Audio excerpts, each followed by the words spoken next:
Okay, a little modeling unwrapping lesson, I guess, or whatever. All right, so some questions that came up were how to unwrap stuff and what's the best kind of workflow for things. So I'll show you a couple different ideas of how I unwrap stuff. So let's model a bunch of quick little things. So you guys had like a pillar, I think. Actually, I should have taken those out. I always like to start with a very simple primitive.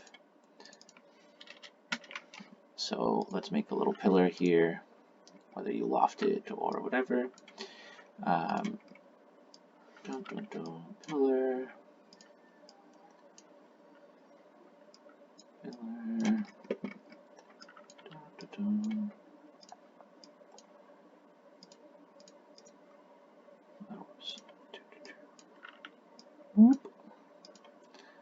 A little stubby pillar here.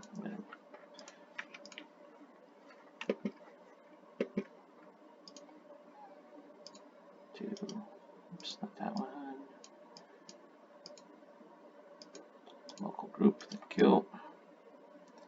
Let's do a little pillar like that or something. There you go. Got a little pillar here. And then let's do like a box thing. I think you guys had like some platforms. So let's say we had a little platform here. You had maybe,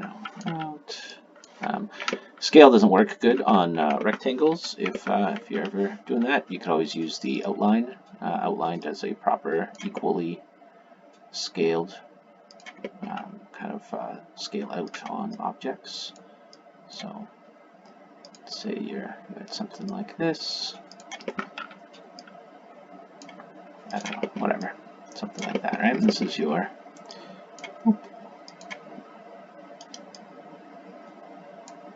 little platform here. And then we'll do another one with a spline. I love using splines. So if you guys have any questions about modeling, obviously I can take this a little bit slower. So splines are awesome if you want to do like pipes or something like that. You could do, this is under the line tool. Under rendering, you can turn on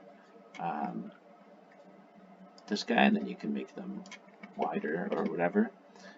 They're awesome for like doing cool stuff like this. You can turn them into boxes too if you want to use a rectangle.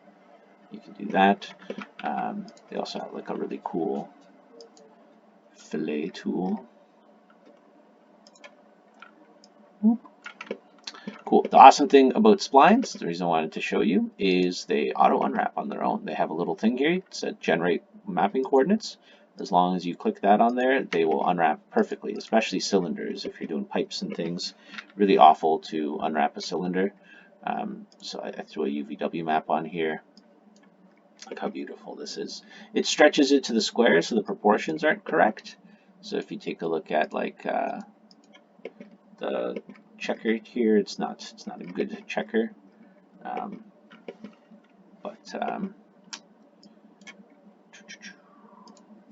You can just scale that until they're nice and square, whichever direction you want them to be. All right, look at that, beautiful, ready for substance or whatever. Yeah, it doesn't do the caps, so you want to do the caps. What you could do is just select the caps on their own, go to mapping, flat map, just leave this as the default, and it'll put them over here. And then you could do this pack tool over here if you want to pack them automatically, or you could do it manually, whatever you like doing. But yeah, beautiful unwrap, ready for substance, all that kind of jazz. The box one is the same thing. You can go throw a UVW map unwrap on there, open up the editor. If you're not familiar with this tool, that's like a whole other thing I can jump into, depending on how new you guys are to unwrapping in general. I'm assuming you guys learned unwrapping, but maybe not. Unfortunate thing with the rectangles, if they're not, it kind of treats that all the sides are the same for some reason. I don't know why. So you basically have to kind of figure out which side is which, and then like scale them down. To a general proportion of what you think your box is.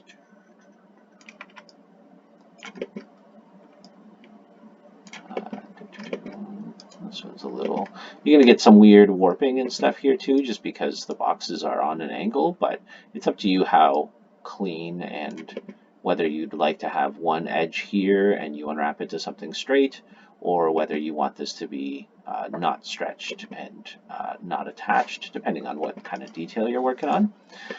So let's take a look at, so that's spline stuff. I kind of went over that quickly just because it kind of auto unwraps a little bit. Let's do some manual unwrapping. So you have an object, you've modeled this cylinder. You're going to add a UVW, unwrap UVW modifier onto this game object here. I'm going to hit open. It's going to open up this panel here. What I like to do is I like to click this checker pattern here by default, and you'll have to click this guy over here to show it in here. You see here, it only appears right here because that's the first thing, that's the first cylinder we made, that auto unwrapped. Basically all of these are all smushed into this area here, which is not great. So you have a few options. You can use some primitive unwrapping. So on the actual panel here in the editor, you have this thing called projection. This allows you to kind of unwrap based on a primitive. So for something like a pillar, a cylinder is like a good way to start, possibly. So if you have nothing selected, or everything selected, whichever, you could hit cylinder. Oh, I guess the nothing doesn't work anymore. Okay, so you have to have everything selected. You could hit Control A, select all the faces. Down here is your vertex, edge, polygon, and select by element over here. So I usually go on face. I think that's the default one that it starts in, but in case it doesn't, just go over there. You can hit Control A. This will select all the faces. You could hit F2 to toggle which ones, to kind of view them with the red. If you hit this cylinder map, you'll see here it'll align a cylinder over here. With this on still, you can move this up and down and kind of get there. You'll see here it doesn't do the caps very well, but those are very easy to fix. And it doesn't do everything perfectly, but it's like 90% of the way there for like a nice clean unwrap. It might mess up some things here, and obviously the caps aren't very good, but all depends on what you're after. So you have to turn this off by clicking it again on the cylinder. And now we can fix our things, so we can select our caps, go to mapping, flat mapping. This will bring up the flat mapping thing here. For this purpose, you could just leave it on default. It's no big deal. You'll see here in our UVs, the green lines, they represent edges that are not stitched together. They're in the correct place, just for whatever reason. Sorry, I'm just going to hide the other objects there. 3D Max doesn't stitch them. I don't know why, it's stupid. We can fix that just so you don't get any weird issues when you're moving stuff around. But this is like a pretty good unwrap, Basically, your goal is to reduce stretching as much as possible and warping. So you want all these squares to be A, the same size, and B, not to like stretch too much. You see here that these squares are rectangles, and these ones are nice squares. So basically what we want is this edge over here. We want to squish it a little so the squares are kind of the same size. Now this is technically less UV space because the squares are bigger, so it kind of depends, but there's less stretching, so it's kind of a give or take. If you're putting this into Substance, a little bit of error in terms of like which a little bit of stretching or scaling issues aren't going to affect it too much. If you put something like this into Substance, this is going to look awful because it's not a lot of resolution. Basically, the way I like to think about it is each of these squares is a pixel, let's say, or whatever, 10 pixels, whatever you want to visualize in your head. So basically, you want the area of detail to be the same everywhere. So if I'm using 1 pixel over here, this 1 pixel is going to be the same here. So it's going to be bigger over here, which means it's going to be blurrier. So if it's like 3 pixels, right, or whatever again you want to visualize. So you want to try and have things as even as possible. Like if we look over here, if we scale this up, this is like a ton of pixels going across this edge here, or this top. This is going to have a lot of resolution at the moment compared to this, and we don't want that. We don't want different resolutions for different parts of our object. And in reality, across our game in general, we want these squares to be the same across every object, because we want the general resolution of textures to be the same. So anyways, we'll talk about that in a second. Let's fix up these edges here.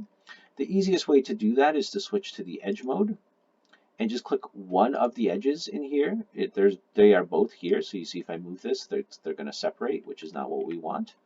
The easiest way to do this is to go to Tools, Stitch Selected. I've mapped mine to T, but because I use it a lot, for your purposes, you can either map it or just use whatever. So hit Stitch Selected. It will bring up a little dialog. For this purpose, you could just leave the defaults, and you'll hit OK.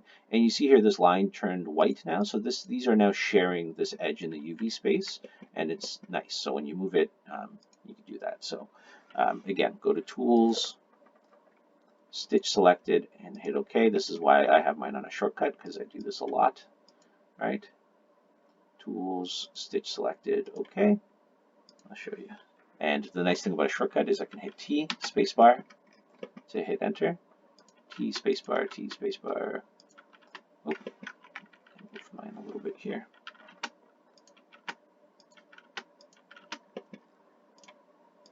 Kind of want to do that until all the green ones on the inside are done. You don't want to do them on the outside, because if you do that, it's going to try and connect these two edges, and we can't physically do that without stretching and going over things. So obviously you're going to have a seam somewhere. Your job in terms of an artist is to figure out where your seams are. Sometimes they can look okay once you do them in Substance, but sometimes they could look very bad, obviously. So don't, make sure when you place your objects in the scene, try and hide your seams behind the camera or away from the player or intersect it into another object. So you can rotate it here and there. All depends on what your mesh looks like and the resolution and all that kind of jazz. But so we can consider this done in terms of unwrapping as far as how it looks. It's not perfect, but it's good enough. This part might be a little small. So you see how big this is and how small it is here? We may want to move this up and give it a little bit of extra resolution, especially because the cylinder unwrap doesn't do a very good job of doing that kind of stuff. So sometimes you might want to just give this stuff a little bit of space there, even if it's a little exaggerated or whatever, as long as it's, more or less square-ish, Now, the other thing we have to do next before we move into Substance or painting it in any kind of way is we have to make sure all of our elements from our unwrap fit into this square. I apologize if that's stuff you already know, but sometimes people don't understand. This is like a tile of your texture, so if it's outside, it's going to tile on your texture, which is good if you're using a tiling texture. We might want to just do this, and then it'll be super detailed and our tile will like repeat across the object. If you're going to bring this into Substance and it's going to get its own custom texture, we want to make sure that everything fits within this square. The easiest way to do that is just to hit this pack custom or pack auto kind of thing. It'll just make sure that there's no overlapping edges. Decision that you have to make is you have to decide how visible these chunks are.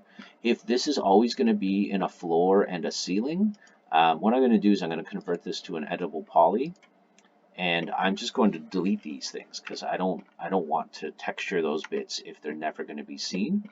If you're going to stand on top of this pillar, or this is an actual important element to your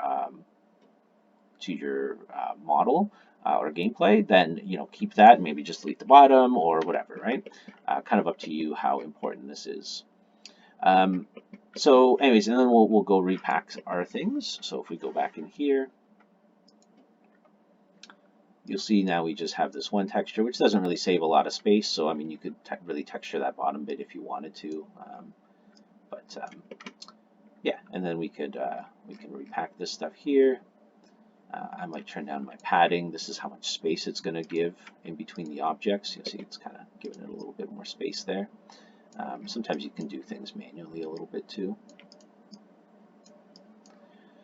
If the top of this pillar, you might see sometimes, but it's not something that's going to be very visible, I can just manually give it less resolution. which might be beneficial.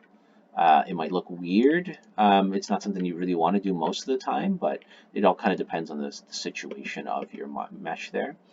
And there we go. Our pillar is basically done for unwrapping. You may come into situations where you want to model more of your object. So let's say we're like, oh, you know what? I want to have a nice edge over here and maybe a nice edge on this guy because you really see it close on the camera. So we want to see that nicely. Sometimes doing these things will work and your unwrap will not get messed up. Sometimes it'll mess it up tremendously. So you have to make sure you always check after you model. The more modeling you do, especially if you extrude something, extruding creates new faces, which means it's toast. Like you've ruined your unwrap. You're gonna have to restart it. Even this one here, you see created little edges in between here, little seams. I mean, it didn't do a very good job of doing that. You can either attach all these edges to this top bit or to the side, depends on what's more important to you. Typically, I like to fix all these things, so I will also go stitch selected. I will leave this at 0.5. What this does is it kind of decides which side to use on. If I do 0, you'll see it'll pull my mesh towards the line I had selected. If I do 1, it'll pull my edge towards the side that I'm stitching from, or 2, I guess, whatever. 0.5 will average them out, which is really nice in this situation because it'll just make them nice and flat and straight, which is what I want. Right, so I'll do that for all these edges.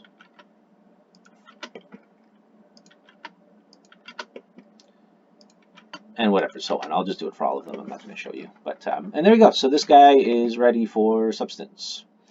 Let's do our box, our little platform here.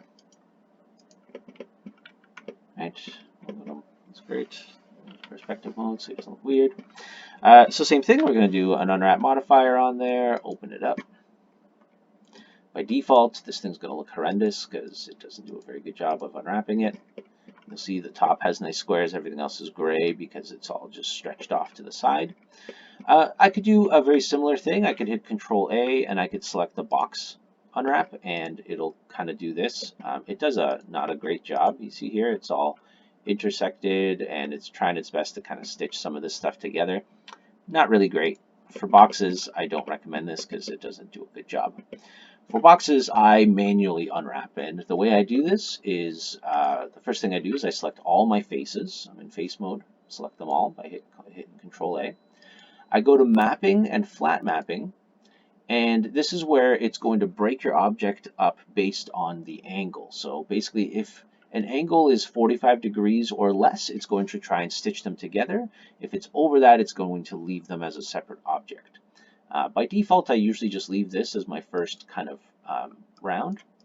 And you'll see here, this is what it did. So it left the top on its own. I could select this element area here, so it actually selects everything.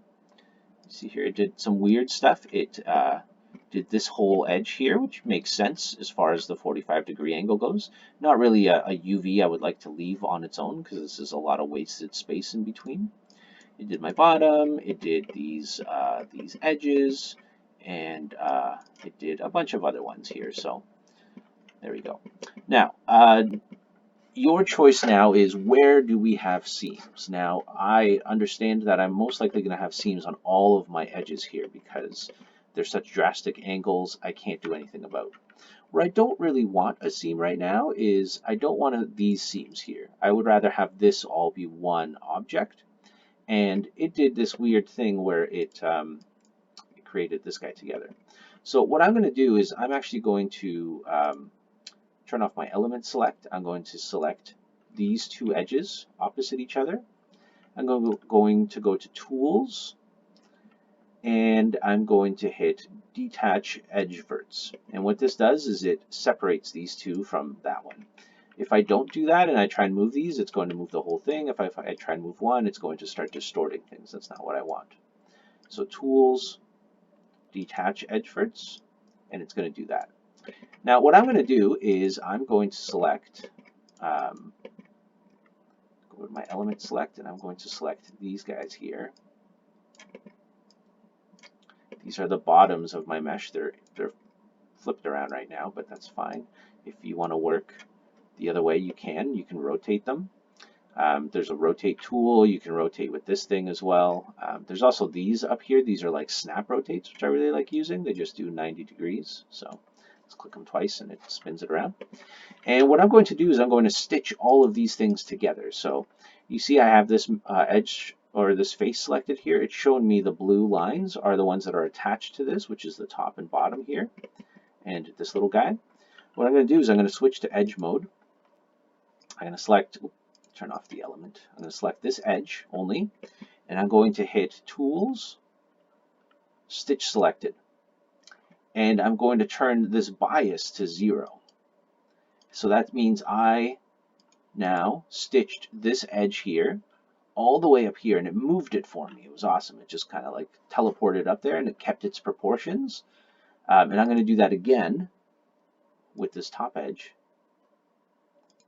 And it's going to bring this top part here. And now you can see here we don't have any seams. We have this nice smooth face over here. So I'm going to do that to all of these. I'm going to use my shortcut. Stitch selected, enter. Stitch selected, enter. I'm going to do that to all of these.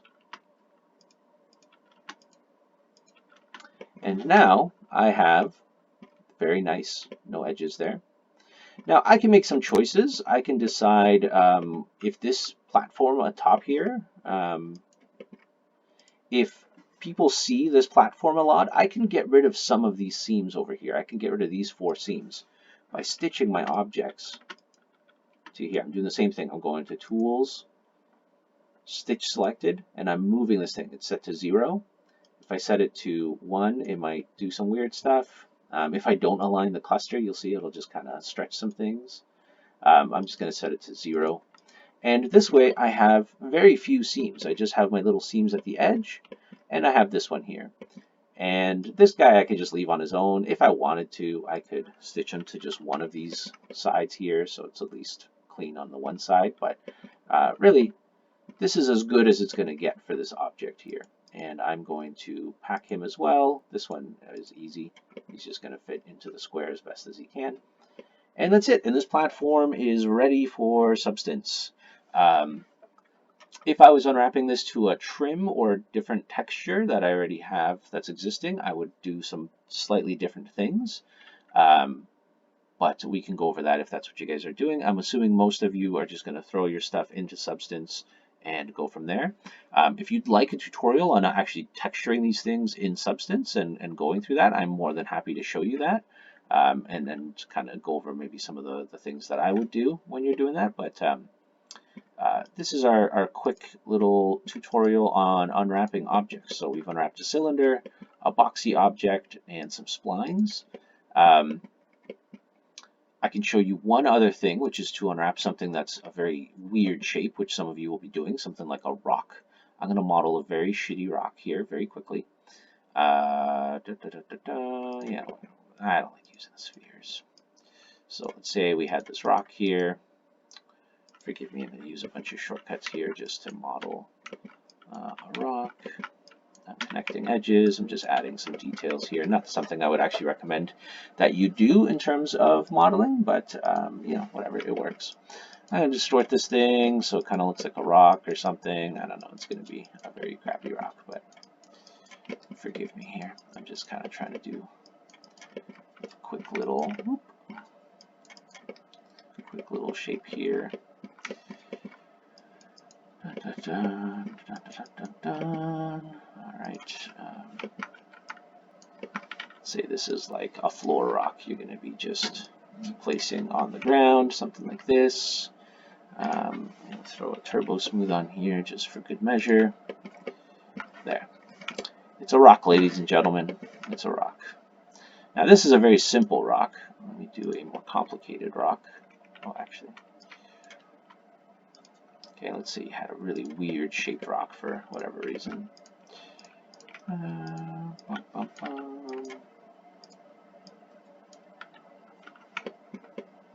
Whatever. This is your weird rock that you've made here. It's horrendous, but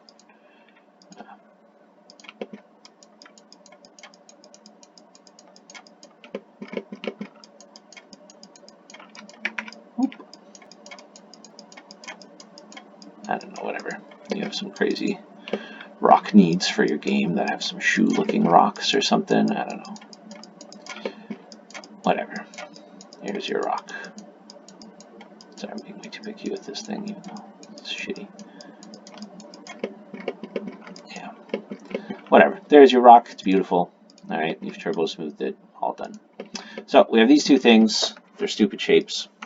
How do you unwrap this? So let's, same thing. Let's throw an unwrap modifier on here. These ones are actually very easy. There's some nice tools for doing this. The hardest part about this is your choices of where these seams are going to go. So what I typically do is I select my face mode, and I will select all the faces that I would like to stitch together. Now, because these are blobby, we can get away with some stretching and things, which is great. So let's say this is, I want it to have one mesh, all right?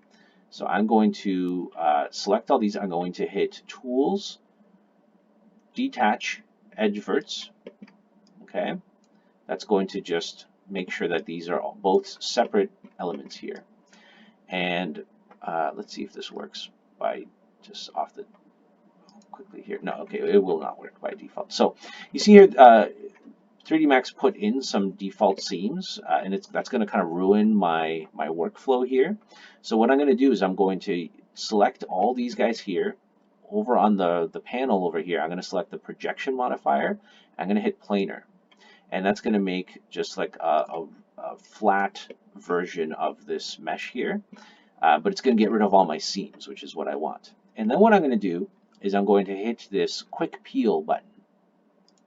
And what that's going to do is it's going to do its best job to keep this object all together and to kind of even out all the faces. So let's take a look at my checker pattern here. It's pretty good. You know, there's a little bit of warping, a little bit of scaling, but it's pretty good, right? And if we look at our bottom one here, you see there's a lot of really bad areas here. I'm going to hit quick peel on this too, and it's going to try and smooth it out. And basically, I'm done with my rock. I'm going to pack it all together. Do a quick pack. Maybe do a little bit of a scale to make sure that my seams are together. I can always take this down, click rotate to make sure that it'll spin them around and make sure they try and fit the best way. You have to hit enter sometimes for that one to actually work. Yeah, it's doing its best. Hey, why are you not? Is that as small as you go? Stupid. I don't know why I didn't want to do that. So anyways, whatever. I can kind of manually do this. You want to make sure that it doesn't go over the edge and these things don't overlap in any sort of way. So as long as there's at least a couple pixels worth of buffering around there, you know. Why is this not sticking to my... Stupid. Oh, is my number locks? You know what? No. It's typing. I don't know why that's not letting me do that. It's really stupid. It should for you. I don't know why it's not doing it for me. But anyways, so I'll usually just, you know, scale these down. I like to manually pad my stuff sometimes anyways. And that's it. We have one seam going all the way around that's like near the floor. So people, you know, if they're looking this way at this mesh, they won't even be able to tell that there's a seam. If you're obviously rotating this rock around and using it, then people might be able to see those, but that's kind of up to you. And that's it. We can classify this rock as done. This one here might be a little harder because it has some weird shapes. So let's take a look at what we can do here. So let's say, for instance, we wanted to turn. We can't turn like all of this into one object, right? Or let's say we wanted to make all of this one seam, right? So I'll show you why this doesn't work and why this object is a little bit harder. So I'm going to planar map it to get rid of my seams, and I'm going to do a quick peel to peel it. See here, it did its best to try and stitch it all together, but we got some weird warping because this mesh comes out so much. It's really hard to try and fit it all in there. So I am going to have to select some seams of where this where I need it to kind of breathe and have some space. So I could do a few things. I could kind of manually stitch some of this stuff together and or manually like kind of select things, planar them out again, and then kind of decide, you know, where my objects are going to be. So I'm going to do this again. I'm going to first select this, planar map it, quick pelt it. It's going to look terrible. That's okay. All right, now what I'm going to do is I'm going to pick my seams. There's a little peel under the peel area here. There's a little edit seams and point-to-point seams. I love this point-to-point seam business. This allows me to, I'm going to switch to my vertices here. This allows me to click on, I guess it's still on edges, doesn't really matter, where I want to add seams into my mesh. So let's take a look. Oh, I kind of added those in here. That was dumb, but whatever. I could fix that after. But let's say I was thinking like, hey, this is a big edge here. What if I add a seam over here and then maybe all the way up here? So now I'm telling that, hey, you can add a break here. That's okay. And then when I do a quick pelt again, you'll see here it opened up that seam. And now my things are looking a little better. There's still a lot of kind of distortion over here. So maybe maybe my mesh needs another place to kind of relax and have a seam. So I can maybe pick, you know, this guy over here or something like that.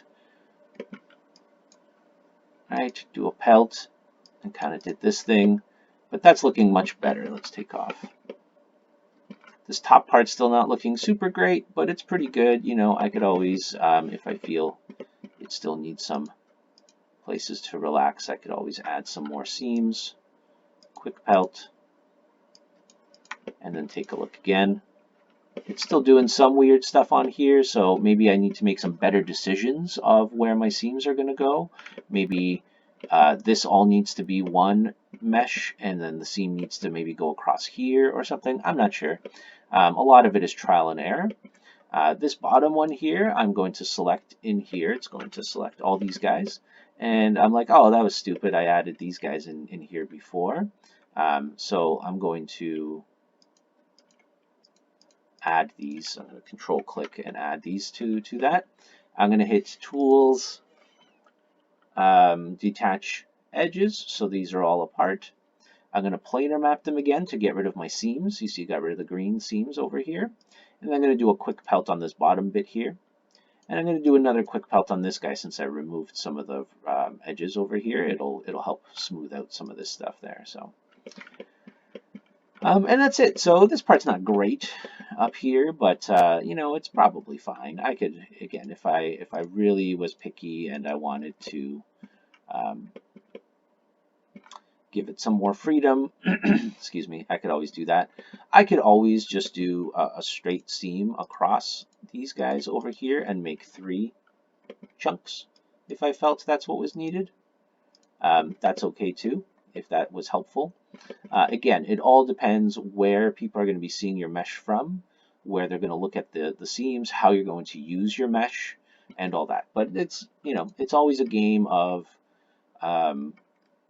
pieces, you know, seams, and all that kind of jazz. So, you know, really spend some time thinking about all these things here. Sometimes this packer doesn't do a great job of packing my objects. So sometimes I like to do some of this stuff manually, but all depends on how much space you would like to save and how picky you are on your UVs. Sometimes I get too picky, you know, and then I can scale this up. That got me, you know, a couple extra pixels per mesh, which is always good. There we go. Okay, and then these guys are also ready for substance. Again, not super great, but hey, better than a bunch of stretching and garbage. So that it was by default. And again, all depends how big it is, right? If they're little tiny rocks, not as big of a deal. If they're gigantic and the player sees them up close, you know, pick and choose. Ideally, what you want to do is you want to model things in a way that will allow you to have seams. So if I, like, this is a pretty shitty rock with just like turbo smooth. If I actually modeled out rocks and chunks sticking out of this thing, I would have enough geometry to run my seam along the like inset of rocks where the seams would be hidden by like a darker texture or ambient occlusion or something like that. And I could do an advanced kind of talk about that too at some point if you wanted to. It's a bit more of a prolonged kind of situation. But anyways, I hope this helps. This is kind of like a really, shotgun approach to unwrapping.